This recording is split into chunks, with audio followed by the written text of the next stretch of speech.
Hi, I'm Dr. Dave Janda. Welcome back to the Insider Insight Show. It's my pleasure to have with me someone who has served our country admirably for 27 years of his career, but only to have faced the deep state and the takedown of this patriot, Wayne Simmons.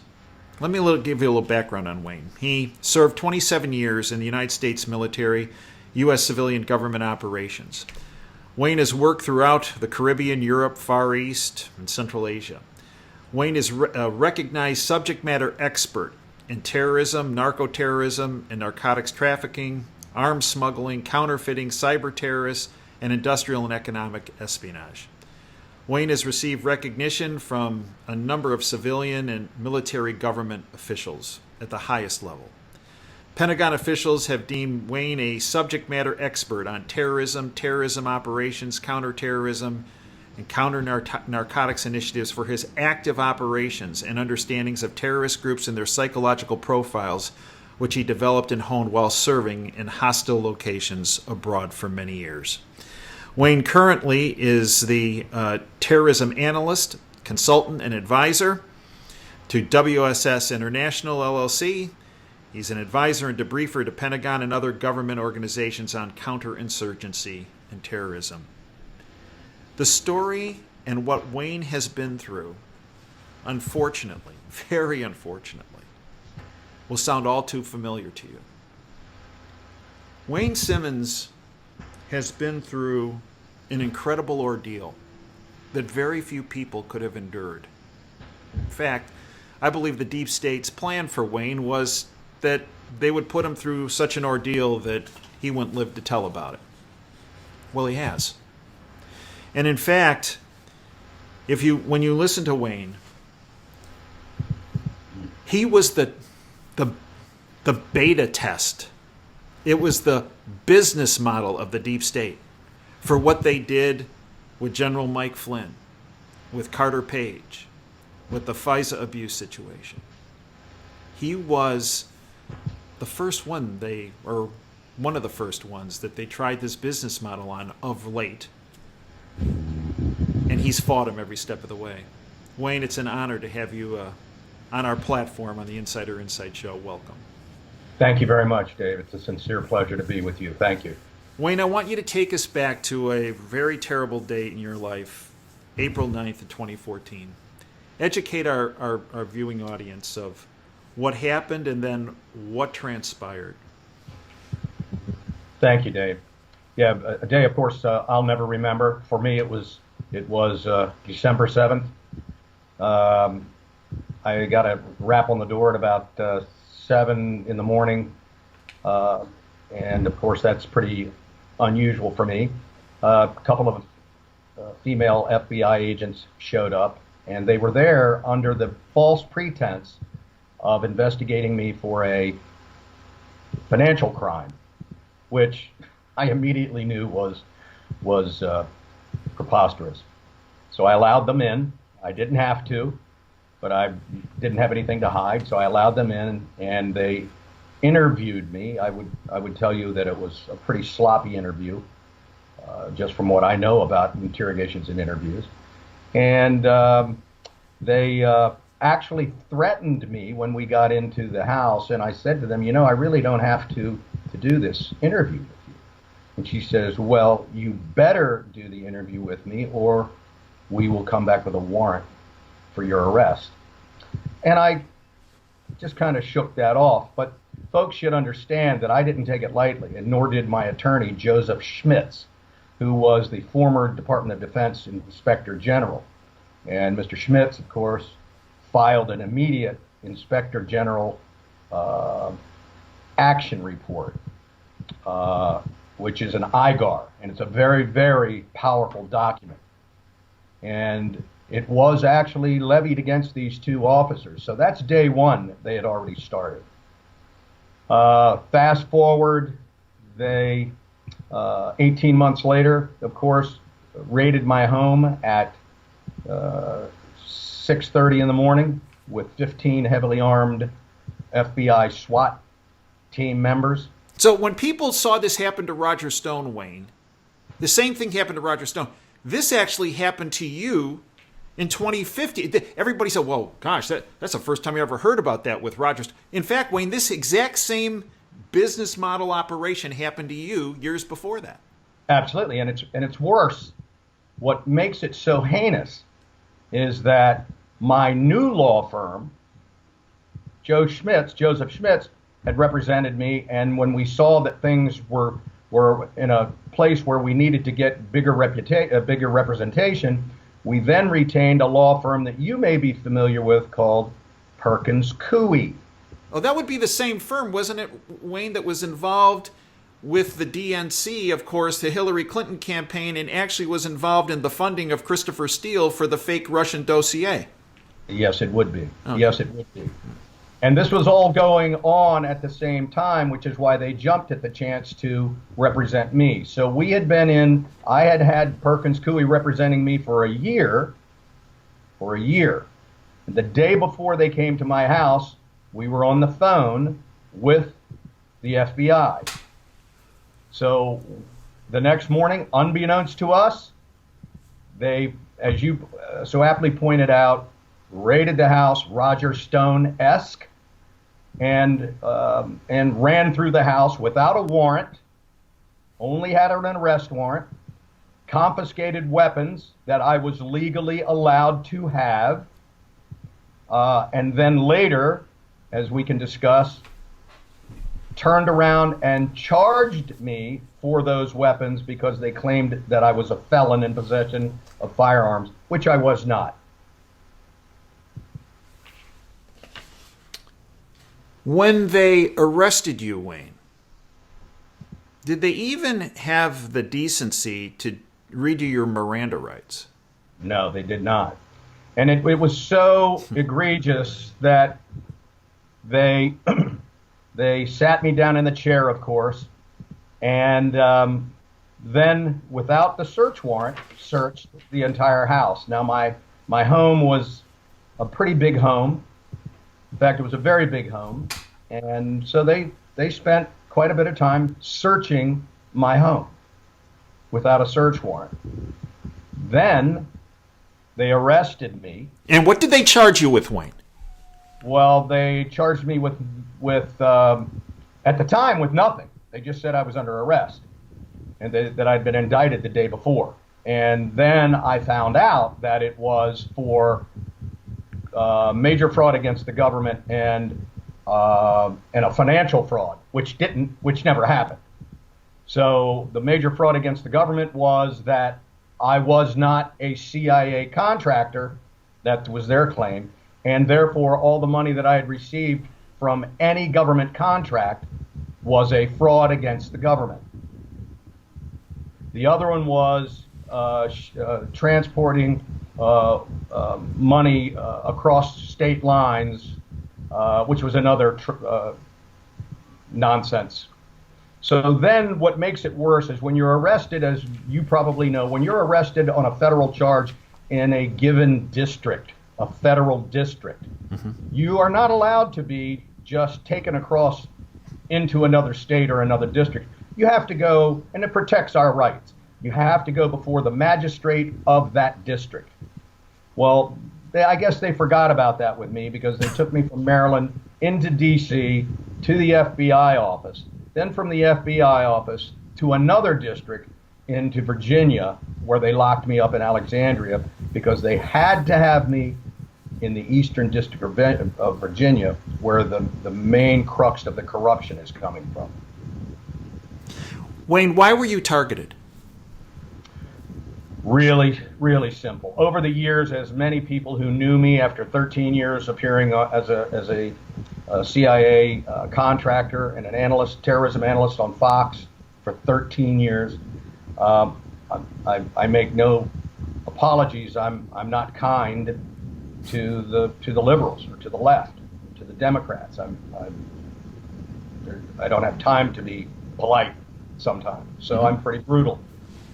So that, along with having a relationship with a very, very top drawer guy named Mark Turry, who is an incredible American, and he's an American arms dealer who has supplied weapons to the CIA and others for years.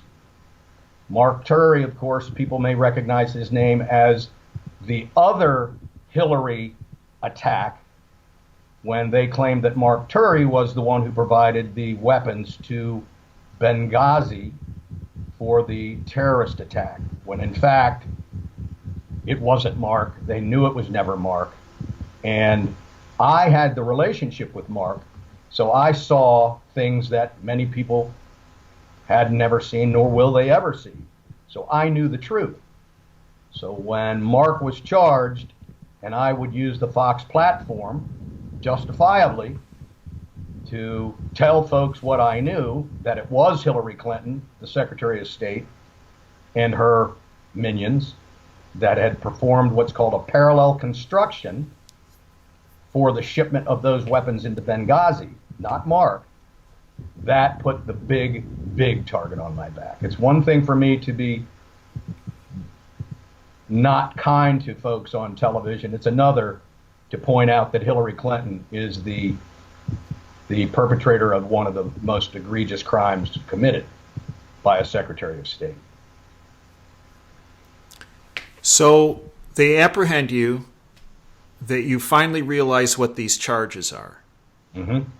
What happens then?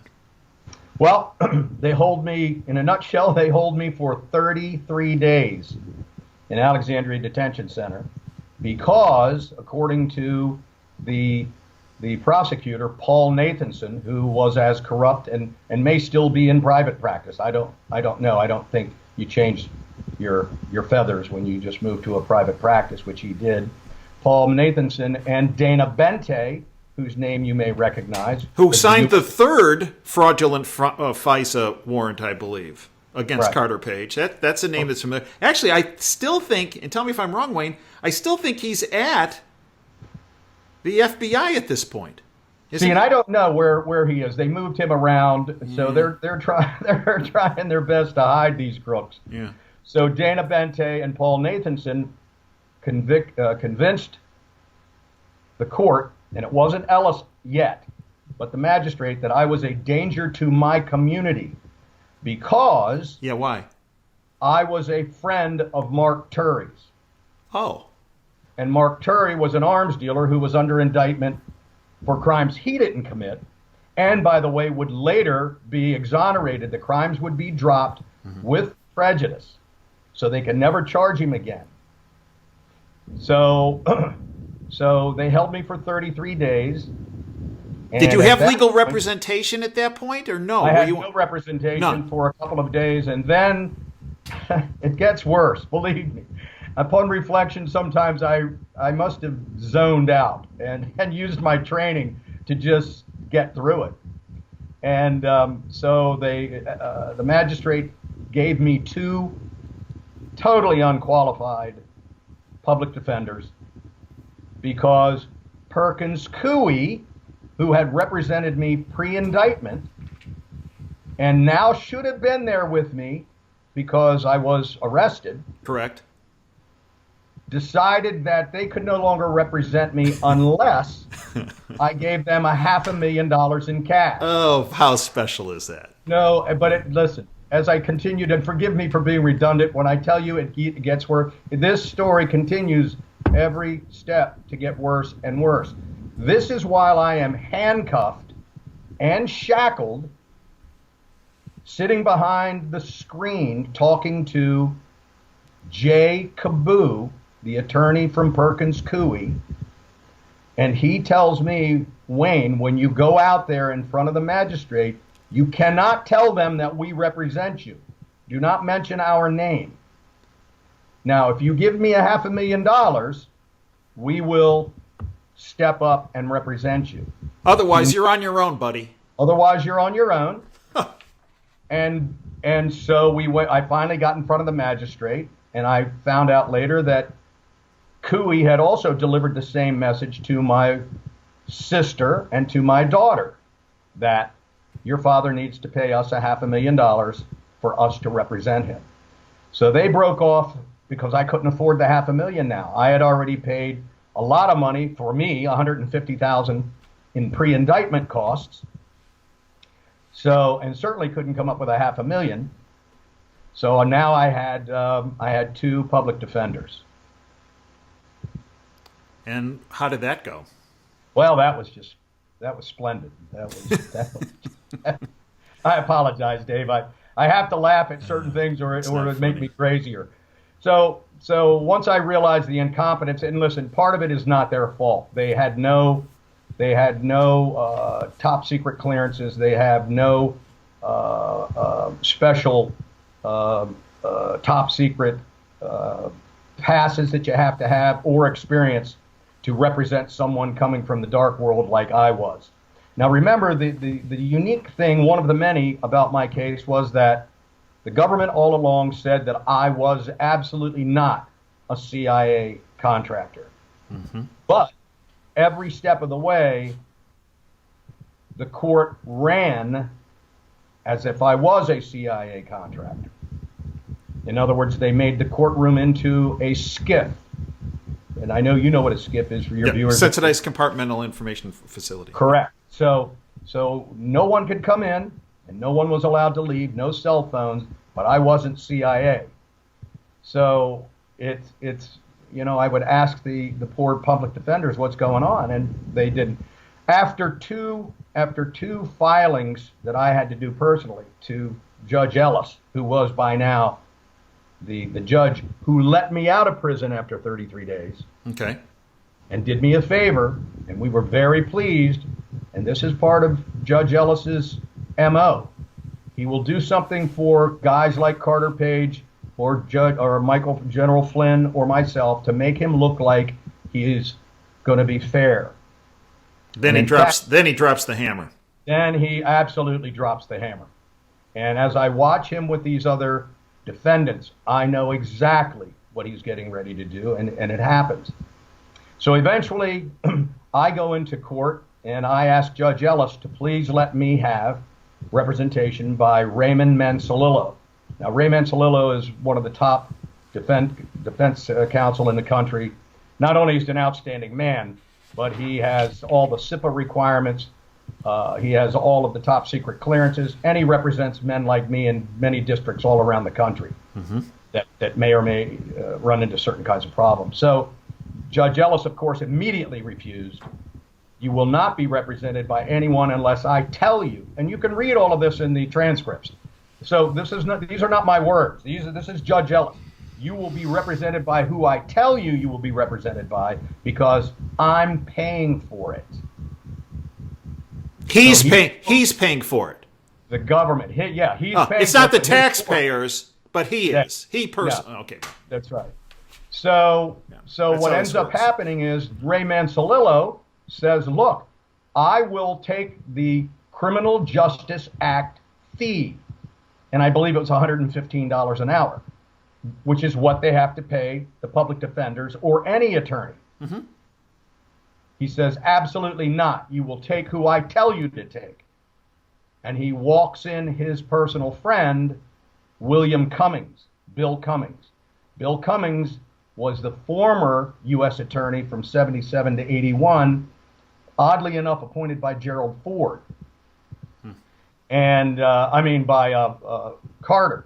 Mm-hmm. And so it was at the time we thought, okay, this guy might know what he's doing, when in fact he's part of the entire scheme. Wayne, you were involved in what are called deep black controlled access programs, correct? Correct. Okay, educate our listeners and viewers about what those are. And you were caught between a rock and a hard place. I mean, you essentially, Wayne, in being involved in those programs, the government is not going to admit they were involved in the kind of stuff you were involved with, and you were a shadow, and they were using that against you. Well, listen, it's not just me. It's all of the men and perhaps some women. I was not aware of any women, but perhaps there are. I'm sure there are. That when we volunteer to do what are officially called deep black caps, controlled access programs. People sometimes just call them caps or black ops or whatever, but they're officially called deep black caps. These are our nation's absolutely most sensitive operations that go on all around the world and have for 70 years. In fact, they are so sensitive that there are only a handful of people that know about them. One would be your controller. One would be oftentimes the deputy director, in fact, every time, deputy director of operations. And then, by law, they are required to brief members of the intelligence committees if they choose to be briefed. And 99 times out of 100, the members of the committees do not ever want to be briefed on a deep black cap. They don't want to know about it. They don't want to be aware about them. And that's how we do business. So when anything happens to us outside of the country, we're on our own. We choose that job. We volunteer to take that risk. So they're very, very, very sensitive, and it is almost impossible, if not impossible, to find paperwork anywhere in the agency ever about a deep black cap. That's not all of them, but it's the majority of them. And Wayne, I know you can't be specific, and I'm not asking you to be, but is there any type of a general example you can give of what a deep black cap operation would be? Well, they could be assassinations. Mm-hmm. They could be assassinations. Planes go down, aircraft crash, cars crash, people have heart attacks, and those are, of course, called wet. Yeah. Yeah. Mm-hmm. So then they could be the overthrow of governments. They could be making sure that people don't talk about things that they see and are threatened. So it covers the gamut, but the majority of them are not pleasant. The majority of them are the dirty deeds that keep America safe, quite frankly, at least in the eyes of most. There are some black programs that have, as we all know, have gone off the rails. And that's unfortunate, but it happens.